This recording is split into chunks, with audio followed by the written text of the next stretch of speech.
Coming at you raw and unfiltered. He's not afraid to talk about anything, and I love that. It's Rickey Smiley Unleashed. I got something to say.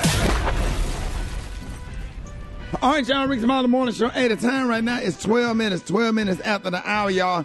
All right, here we go.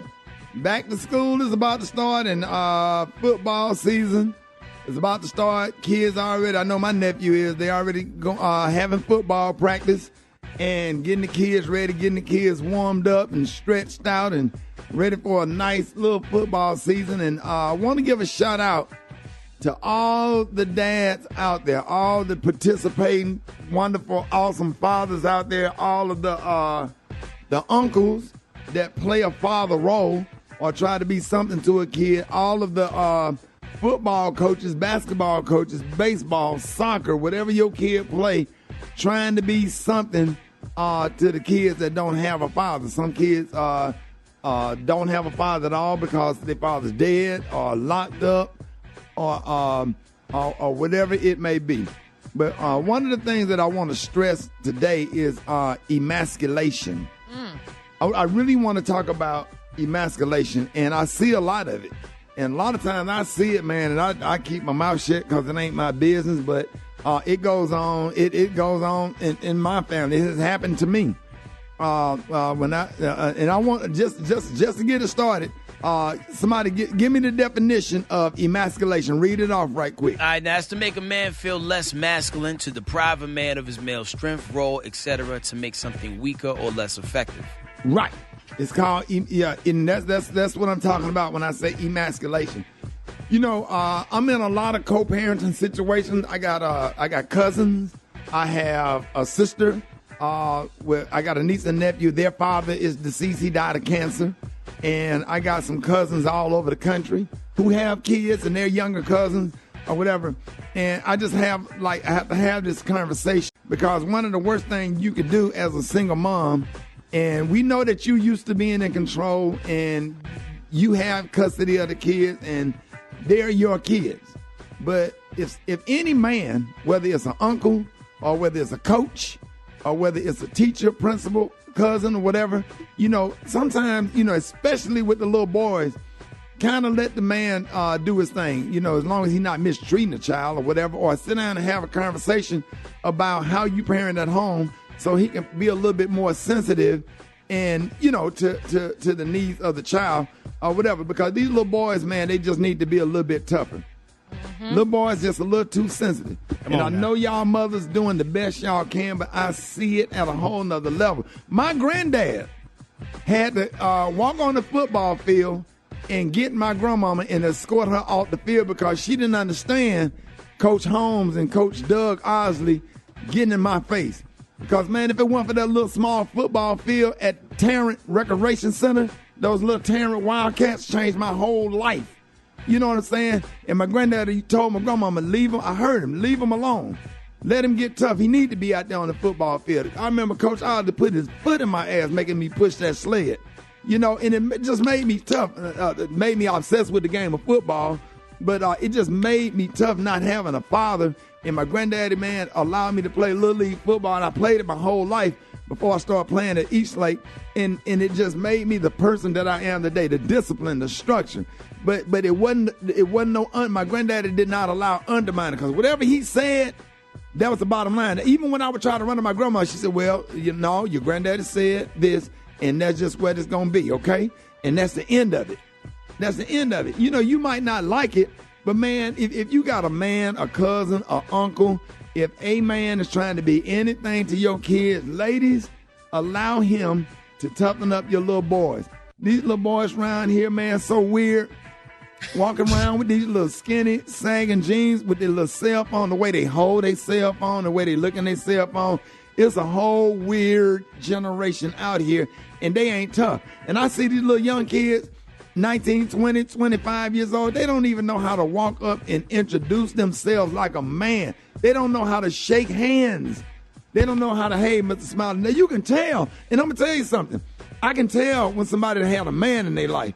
These little young men, it be some dudes 20, 21, 22, or whatever, know how to walk up and give you a firm handshake and make eye contact. I'm talking about to shake your hand, and they displaying their manhood to me.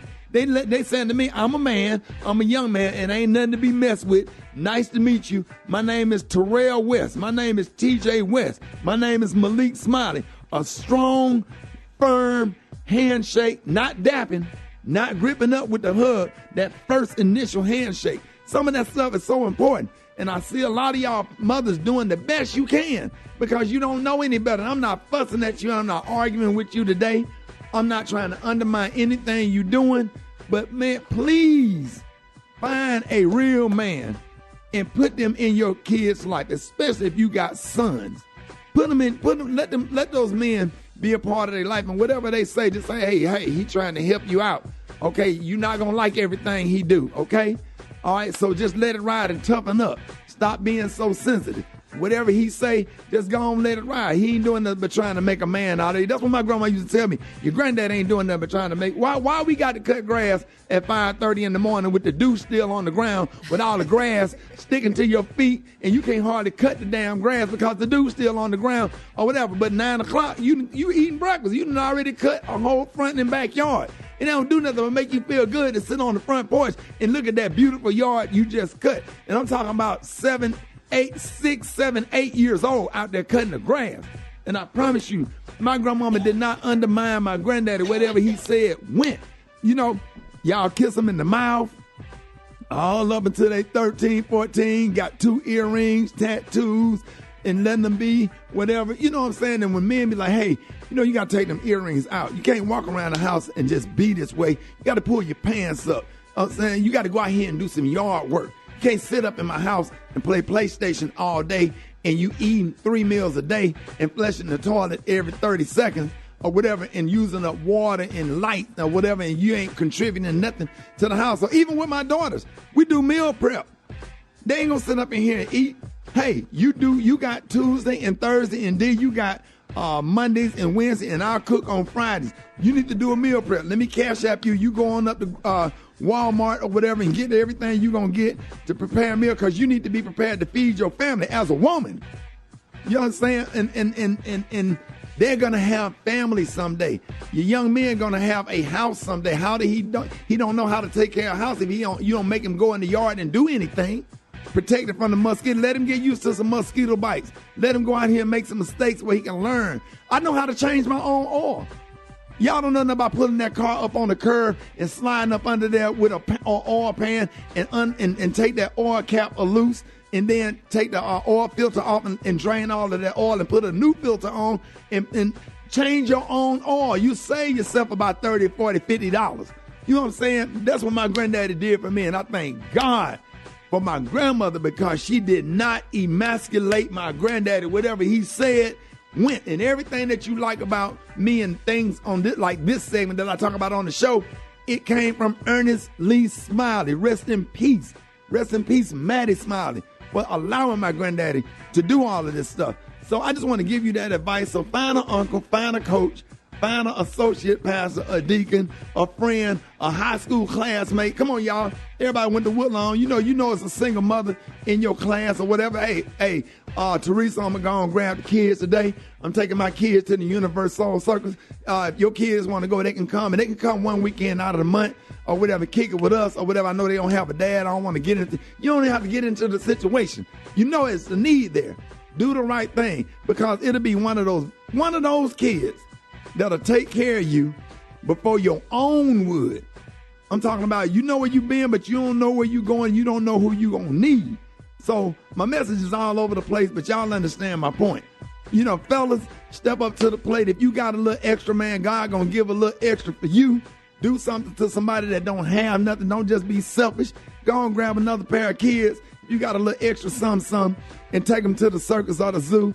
Football practice, you know, shout out to Mr. Greg Turner that encouraged me to play Little League football. He said, you need to get on this truck and you need to go play Little League football. And I went to football practice with Kermit one day and it changed my whole life. And I was riding that truck every day going to Little League practice. And Mr. Greg used to get on me all the time. Coach Holmes, Coach Osley, Coach Henderson, Coach Robinson. Man, those are some of the best things that ever happened in my life. My little league football coaches, and I love them all. Hey, but I just want to share that with y'all. Thank y'all, and I hope y'all find that message encouraging. Pair your kids up with somebody, and don't undermine. Let a man be a man, and allow them the opportunity to put something into your boys' life, especially the little boys. So God bless you. I hope that message did something to you, so where your kids won't be sensitive around here with skinny jeans on, switching and taking selfies with a filter. Switching And carrying on. Darius T is up next. Speaking of switching.